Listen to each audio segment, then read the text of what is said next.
Guys, we're all set up here. We're up in Ashland again. Phase 2 of the bridge project.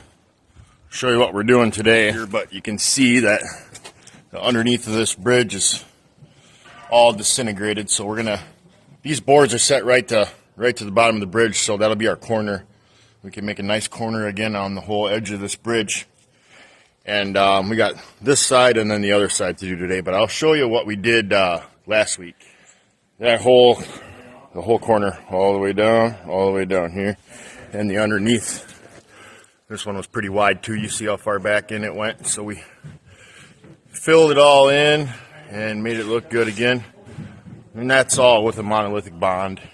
That ain't never coming off. It's part of the bridge again. So.